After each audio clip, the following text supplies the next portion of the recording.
Ladies and gentlemen, I fear that we are being ruled too heavily by convention. There's an underlying fear to alter or abandon formula these days, and I think that's neutering our creativity. You would be surprised what you can do when you just randomly introduce things without warning or without any explanation afterwards. Isn't that right, Caddy from the hit YouTube channel Codicarus?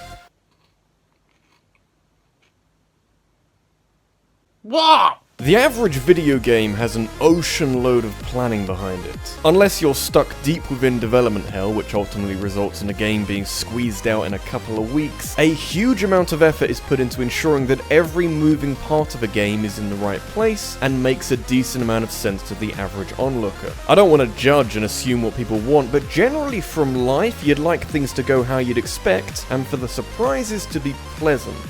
But hey, life don't work like that.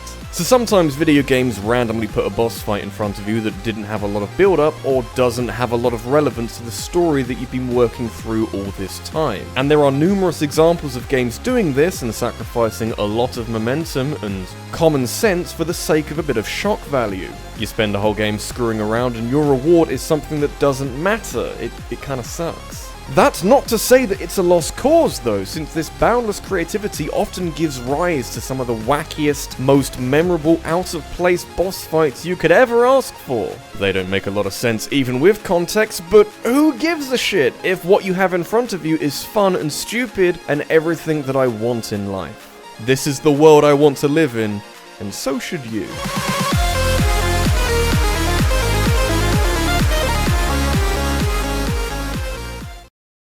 It should come as a surprise to no one watching this video that the homeland of crazy shit that doesn't make a lot of sense and is never explained after the fact is the glorious nation of Japan. There's something weird in the water over there, or maybe being on an island has done something to their brains. Don't worry, I get that, we're fucked up too. But everyone remembers their first experience playing a super Japanese style game. They are practically the kings of putting something irrelevant into a game and moving on without a moment's hesitation. Which is an intriguing stance to take from a conceptual stage with a game like God Hand, where I'm fairly certain that the studio that eventually became Platinum Games were like, fuck it. With pretty much everything, actually. God Hand is a hard game to enjoy sometimes, but it's also a game that is so ridiculous and stupid that it's a hard game to hate and not even crack the faintest of smiles at. This game has a lot of boss fights in it, and none of them make any goddamn sense whatsoever. It saddens me that I don't get to talk about God Hand very often because this game is genuinely bananas and the kind of creative that we don't see very often these days. It's technically a beat-em-up, but the combat has this weird floatiness to it that sets it apart from the slick combos of the usual God May-netters of the world. It's a little less refined, but still a lot of fun, and I think Clover Studios knew what kind of game they had on their hands, because the story and tone and presence of random boss fights are all consistently wacky. There's something here for everyone, and it reaches that odd paradox where everything is unusual and therefore nothing is. Then again, the protagonist Jean doesn't really fit in with this colourful cast of characters and is maybe the only one who is truly out of place, but I just want an excuse to talk about the Mad Midget 5. Can I have this? Does anyone have any complaints? Sweet. I knew about these guys long before I got even close to playing God Hand for the first time, but you do not need any more information than, hey, these guys are a boss fight in a video game, to know that something very strange is going on here that modern science isn't paid enough to explain. The key difference with the Mad Midget 5 when comparing them to every other ridiculous fight in God Hand is that the fight itself lives up to the premise a little better. You are fighting 5 little guys of various colors who all attack you at the same time while this stupid song plays in the background. And are you not convinced that God Hand is worth your time yet? Not all of this game is as intense as this, but that just makes the Mad Midget 5 stand out so much more. Are these knockoff Power Rangers given any kind of explanation after this battle? Of course not, and besides, I think some of the appeal would be lost if the game sat you down and explained exactly why these guys are here and why fighting them was an important part of your journey. It wasn't, but it was sure as hell entertaining. And that is all I care about.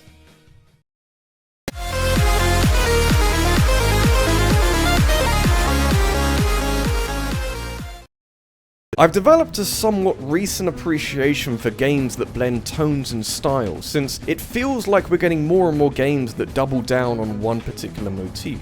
Something like Kingdom Hearts has more appeal to me than it did a while ago, because I really like how it's able to put all these Disney characters in a dark, brooding story and not suffer from too much mood whiplash. Sure, it feels weird, and maybe even a little forced at times, but I feel like it goes some way towards appeasing two separate crowds that can find some common ground in the average Kingdom Hearts game. Besides, the number of doors that are opened by being associated with the world of Disney is humongous, and can be the source of so many incredible set pieces to satiate your inner child, while your brain works overtime trying to work out what all this complicated crap about Heartless means. Linking the two halves of Kingdom Hearts together can prove tricky, which is probably why they sometimes don't even bother trying. There's just two things that you have to do when making a Disney video game to keep me invested. You need to tap into all of this incredible music, and also, if you can, do something with Chernabog. You know, that hulking mass of unadulterated evil from Fantasia and a time when Disney were less invested in making new princesses and took more inspiration from Slavic mythology and dramatic Mussorgsky music. Yeah, he's in the first Kingdom Hearts as the boss you fight at the end of the last level, but not the final boss, since that's more story-driven, and Chernabog is literally just there as an embodiment of evil to suit a level called End of the World. There is no reason for him to be here other than he's the most evil entity that Disney has at their disposal, and it's honestly advisable to put him near the end of the game. This is something that Kingdom Hearts doesn't even try to justify with reason, and that's perfectly okay with me. If you want to put one of the most menacing Disney creations at the end of your game as a boss, with Night on Bear Mountain blaring away in the background, then I will suspend as much disbelief as is necessary. A lot of the fights in Kingdom Hearts are these relatable one-on-one battles, but things are a little bit different here, and it's gotta suck if you are Chernabog, pretty much the devil incarnate, and you are being defeated by a young child and a couple of cartoon animals. That's pretty much my only complaint with this. So you gotta bring him back in the third game as some kind of extra bonus content boss, make him bigger and about 6 times harder, and that is how you make a game of the year.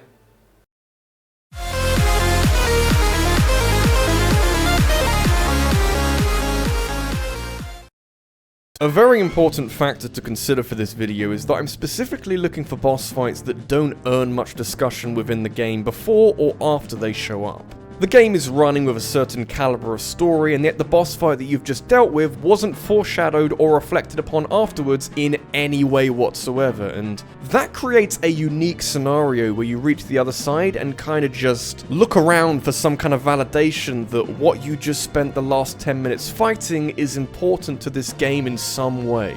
Zelda games have moments like these, where something incredibly interesting is introduced so you can have a brief brawl with it before you defeat it, and then nothing. Yes, I would like to know about this and how it relates back to everything I've done and will continue to do going forward. Especially when that boss is you, but different. Technically speaking, Dark Link is a mini-boss from Ocarina of Time's Water Temple and not really a boss fight. But my rebuttal to that is that this mini-boss has more thought put into it than any other fight in the game, and only a few others in the entire franchise can do anything to match this fight for complexity. Nintendo went hard on the idea of Dark Link being a direct copy of regular Link, and made it so that he has the same amount of health as you and slowly learns from how you attack him, becoming darker and more aggressive as the fight rumbles on. There's even a very small chance that when you use Din's Fire on Dark Link, that instead of taking damage, the game will crash and be replaced by a message reminding those who've enjoyed this video to subscribe if they want to see more, and to click that little bell to receive notifications of every new upload. It's unbelievably ambitious for 1998, and kinda disappointing that Nintendo has never truly revisited this idea in 2 decades since. Especially since Dark Link clearly isn't restricted by a need to be relevant within the game he crops up in, since the only vague association he has with the Water Temple is that the room in which you fight him has water on the floor, which nicely demonstrates the exact moment you lose your reflection and have to fight it. Other than that, Ocarina of Time doesn't acknowledge Dark Link in any way, almost like he wasn't meant to be there. I'm just saying that he would have made a great mini-boss for the Shadow Temple instead, that's all. Though then Dead Hand would end up in the Water Temple, but hey, that place is already a waking nightmare. Why would you stop now?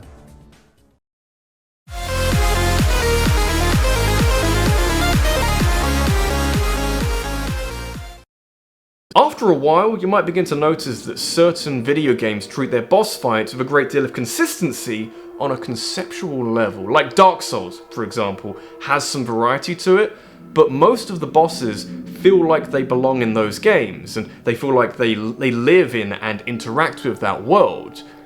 Then there's other games where they're a little looser with those designs, and they just break out the crazy shit. What does the typical Mario boss fight look like? I'd say Bowser, yeah? Some kind of fight against a lizard-like creature of any size between a few times larger than Mario and most of a screen? Yeah, that's a good start, but as Nintendo's most important showcase of creativity, the boss fights in Mario games have regularly moved very far away from what was established in earlier games. And that's fine, because every franchise undergoes growth and change over time, but it's still the same Mario that we know and love. Only this time, he's fighting a photorealistic dragon in some atmospheric arena that all feels very not Mario. I'd say just roll with it and see where it leads. Which I and many others did, but I can now report back that this still doesn't make any fucking sense. You leave the Luncheon Kingdom for Bowser's Japanese castle, only to be interrupted and redirected by Bowser and his sudden new dragon friend, who looks like he's crashed into Super Mario Odyssey from something like Dark Souls or Monster Hunter. Actually fighting the Lord of Lightning. That's his name, by the way, not some cutie descriptor like Fido the Thunder Dragon. It's actually the Lord of Goddamn Lightning in this light-hearted Mario game. Actually fighting this dragon reveals that it still plays and feels like the rest of Super Mario Odyssey, which is to say, really fun and enjoyable. But that doesn't stop this whole fight from feeling supremely out of place and maybe even a little unnecessary. I mean, I'll take it, but Mario could have made it to Bowser's Kingdom without interruption and people wouldn't have batted an eye. Which means, at least in my brain, that someone wanted the Lord of Lightning in here by special request and knew exactly what they were doing. With an end product like this, it's a decision I can admire.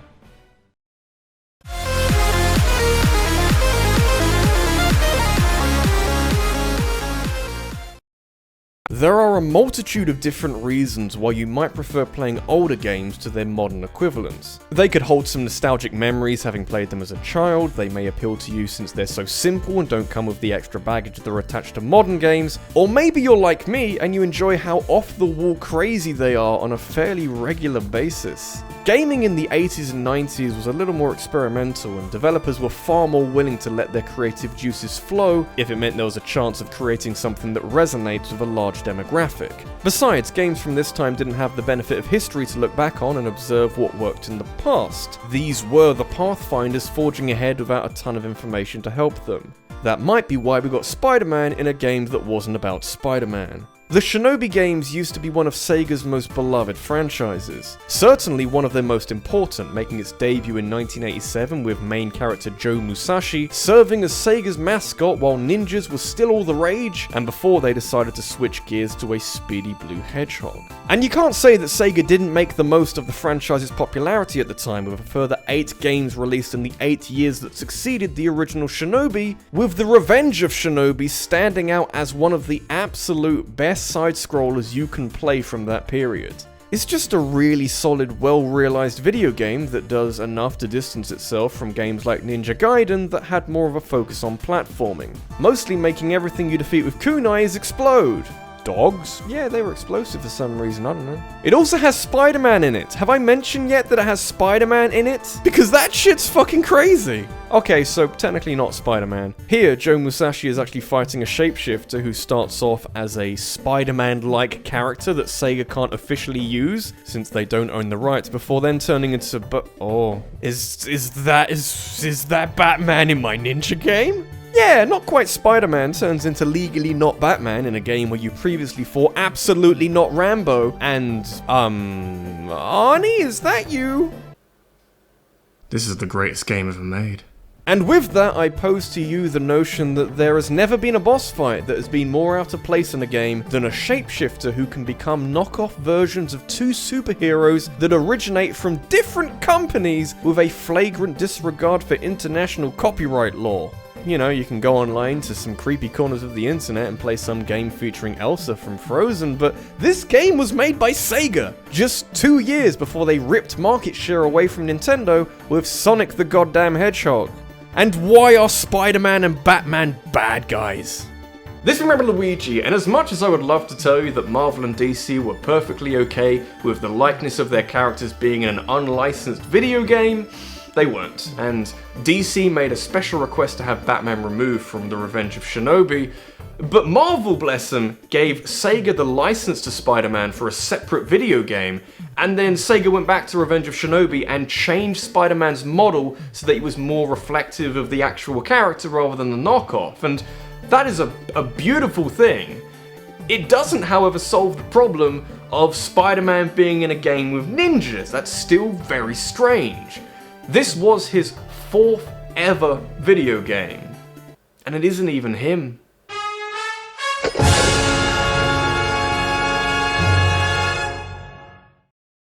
Have you got a topic that you'd like me to talk about next week? Make sure you leave a comment about that down below because I'll be taking the most interesting suggestions and making a poll on the next video. In fact, here's one right now that I prepared from last week. I'll be revealing the winner of the poll on Twitter and taking suggestions for games to talk about that are related to that topic. So feel free to follow me over there so we can keep in touch. Thanks for watching, and I'll see you in the next one.